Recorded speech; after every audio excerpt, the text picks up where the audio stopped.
पौष माह की कथा अध्याय 13 शुरू होता है। आज हम आपसे पद्म महापुराण के खंड 1 अध्याय 8 के साथ जुड़े हैं। भीष्म जी ने पूछा, ब्राह्मण दिति के पुत्र मरुदगण की उत्पत्ति कैसे हुई? वे देवताओं के प्रिय कैसे हो गए? देवता तो दैत्यों के शत्रु हैं, फिर उनके साथ मरुदगणों की मैत्री क्यों कर संभव हुई? पुलस्त जी ने कहा, भीष्म, पहले देवासुर संग्राम में भगवान श्री विष्णु और देवताओं के द्वारा उनके पुत्र पौत्रों के मारे जाने पर दिति को बड़ा शोक हुआ। वे आर्त होकर परम उत्तम भूलोक में आए और सरस्वती के तट पर पुष्कर नाम के शुभ एवं महान तीर्थ में रहकर सूर्य देव की आराधना करने लगी। उन्होंने बड़ी उग्र तपस्या की। दैत्य माता दिति ऋषियों के नियमों का पालन करती और फल खाकर रहती थी। वे किच्छ चंद्रायन आदि कठोर व्रतों के पालन द्वारा तपस्या करने लगी। जरा और शोक से व्याकुल होकर उन्होंने 100 वर्षों से कुछ अधिक काल तक तप किया। इसके बाद वशिष्ठ आदि महर्षियों से पूछा, मुनिवरों, क्या कोई ऐसा भी व्रत है जो मेरे पुत्र शोक को नष्ट करने वाला तथा इहलोक और परलोक को या में भी सौभाग्य फल प्रदान करने वाला हो? यदि हो तो बतलाइए।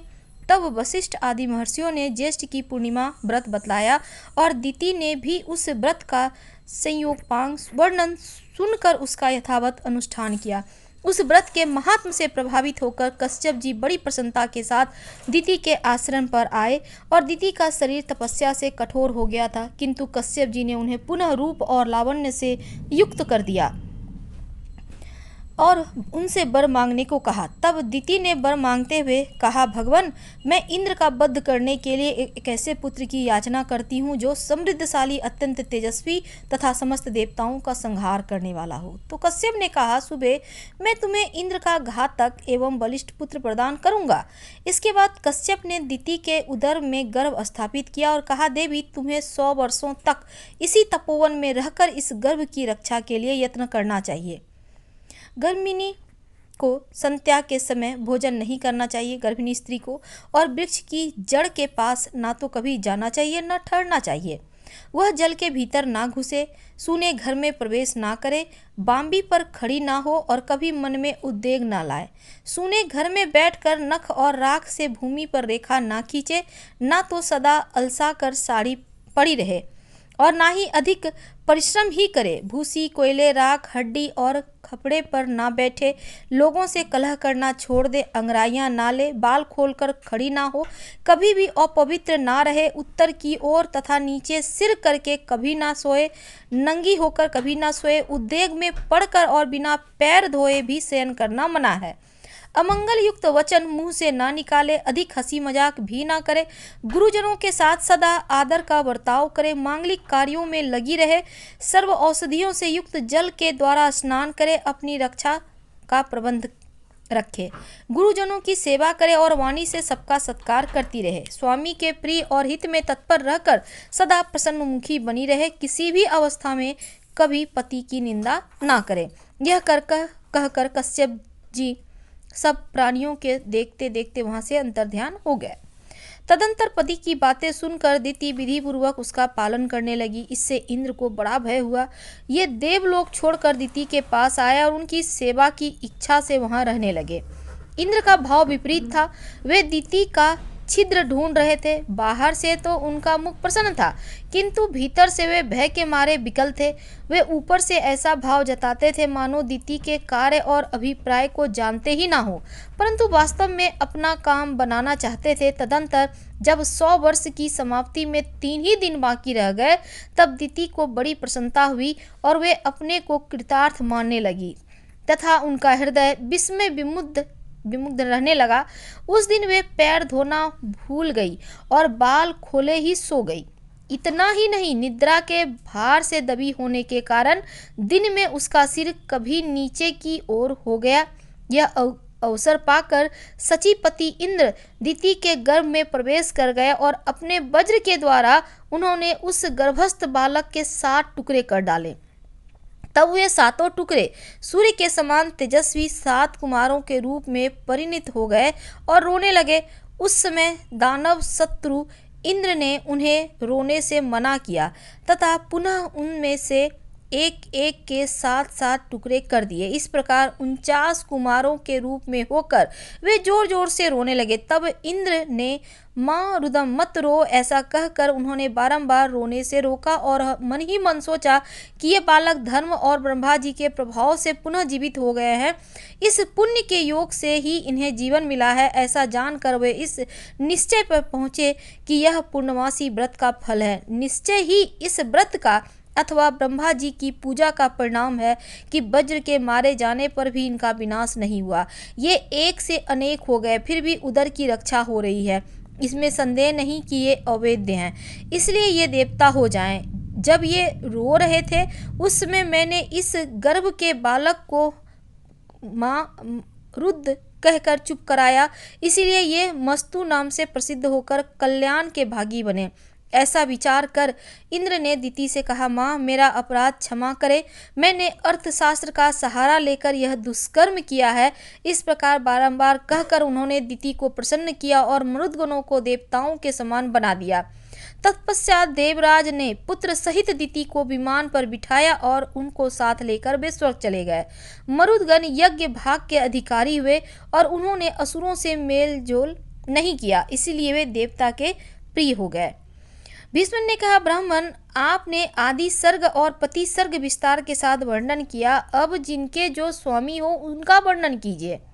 पुलस्त जी बोले, राजन जब पृथु इस पृथ्वी के संपूर्ण राज्य पर अभिषिक्त होकर सबके राजा हुए, उस समय ब्रह्मा जी ने चंद्रमा को अन्न ब्राह्मण व्रत और तपस्या का अधिपति बनाया। हिरण्यगर्भ को नक्षत्र तारे पक्षी वृक्ष झाड़ी और लता आदि का स्वामी बनाया। वरुण को जल का, कुबेर को धन का, विष्णु को आदित्यों का और अग्नि को वसुओं का अधिपति बनाया।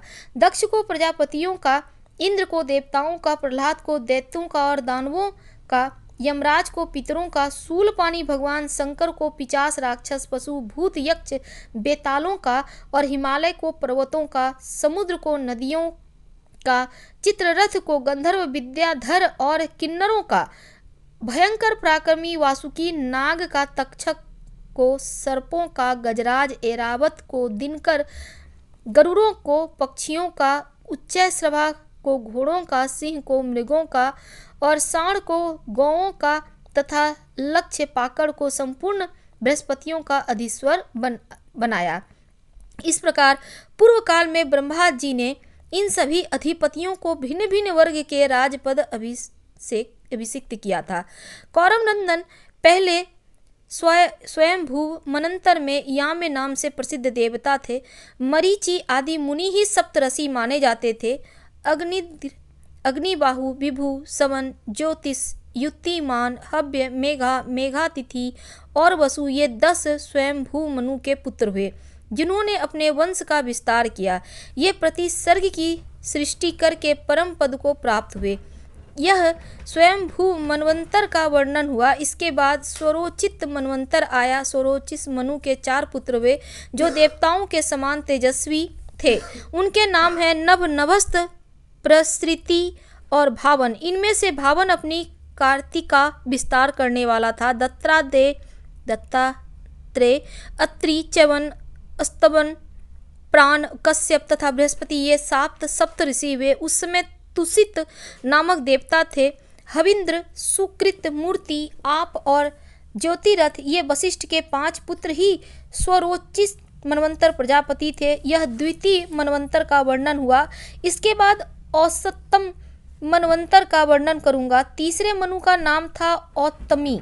उन्होंने 10 पुत्र उत्पन्न किए, जिनके नाम हैं इस, ऊर्ज, तनुज, सुचि, शुक्र, मधु, माधव, नभस्त, नभ और सह। इनमें यह सह सबसे छोटा था। ये सब के सब उदार और यशस्वी थे। उस समय भानु संज्ञक देवता और ऊर्ज नाम के सप्त ऋषि थे। कौकी, भिंडी, कुतुंड, दालभ्य, शंख, प्रवाहित, मित्त और सम्मति ये 7 योगवर्धन ऋषि थे। चौथा मनवंतर तामस के नाम से प्रसिद्ध हुए। उनमें कवि, पृथु, अग्नि, अकपि, कपि, जन्य और धामा ये 7 मुनि ही सप्तऋषि थे। साधिगण देवता थे। अकल्पमस, तपोधनवा, तपोमूल, तपोधन, तपोराशि, तपस्य, सूतपस्य, परंतप, तपोभागी और तपोयोगी, ये 10 तामस मनु के पुत्र हुए, जो धर्म और सदाचार में तत्पर तथा अपने वंश का विस्तार करने वाले थे। अब 5वें रैवत मनवंतर का विस्तार से श्रवण करो, वृतांत श्रवण करो। देवबाहु, सुबाहु, पर्जन्य, सोमप, मुनि, हिरण्यरोमा और सत्ताप, ये 7 रैवत मनवंतर के सप्तऋषि माने गए हैं। भूतरजा तथा प्रकृति नाम के देवता थे तथा वरुण, तत्वदर्शी, चितिमान, हवे, कवि, मुक्त, निरुत्सुक, सत्व, विमोह और प्रकाशक, ये 10 रैवत मनु के पुत्र हुए।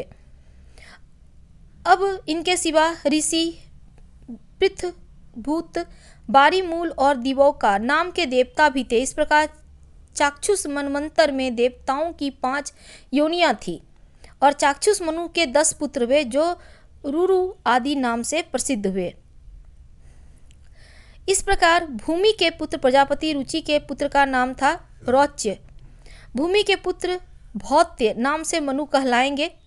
अपने अपने मनवंतर में इस संपूर्ण चराचर जगत को उत्पन्न करके कल्प का संहार होने पर ये ब्रह्मा जी के साथ मुक्त हो जाते हैं।